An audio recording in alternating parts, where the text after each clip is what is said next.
How I came to neurology is actually through dance. So, trained in ballet in Scotland, in the Royal Academy of Dance Technique, which puts you through a series of examinations. The ballet mistress, who was the examiner, would describe in silence the enchaînement she wanted us to do in the center with her hands. And without any practice or any delay, the piano started, and I had to do this, and we were on point. So we had to do this enchaînement. And during the exam, I didn't really think much about it because that's the whole point. I just did it. On the way back home on the train, I remember I was about 14, and I remember thinking to myself, that is really amazing how my brain translated what I saw her doing with her hands into my feet without, quote, thinking. So I was dancing, I was doing maths and physics, I was getting very interested in sort of everything that was to do with biophysics. I kept moving more towards how what I was learning related to the human condition. I'd use my dance training without even thinking about how I analyzed their walking and their movement and how I talked to them about what to do in addition to medication and then surgery. And I was very interested in neurophysiology and how you could change sort of electrical rhythms in the brain. So that's really what deep brain stimulation is. It's a brain pacemaker. It reorganizes and normalizes a rhythm in the brain. I'd never been operated on since my tonsils were out when I was 5, so the experience was fascinating and pretty horrible the first time.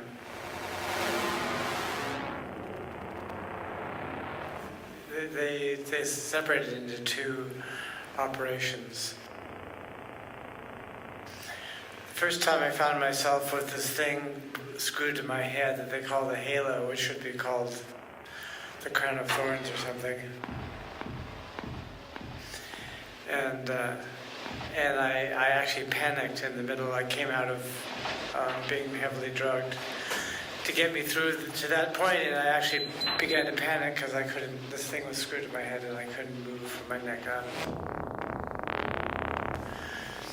And the one woman there that just happened to be a head nurse, just happened to be there, saw my panicking and grabbed my hands and squeezed them, and I squeezed back, and that enabled me to disconnect enough to use Vipassana to get through the rest of the operation.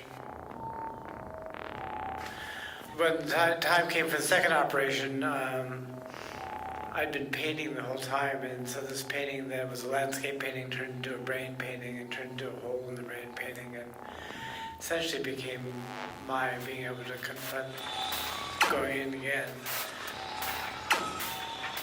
Even though they were going to knock me out because they were afraid if I panicked that I could seriously injure myself or even by panicking, they did put me under, but I still had fears about going in again. Which is a room full of guys, who are technicians that were all focused on details and not focused on humanity. So I felt a little unseen that way. But, they're very capable people. They do this for a living. They're very pragmatic. They're very sweet. I felt like I was in good hands for the whole thing. But, I felt that compassion and touch is an important thing. Going into such an alien environment and being, manipulated in very personal ways.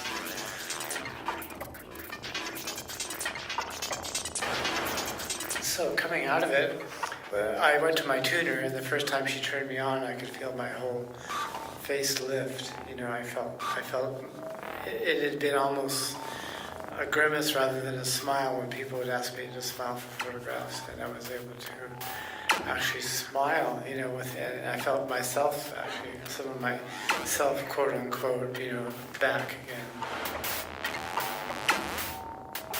And my body weight is back to normal, and my self is more there, and I feel happier.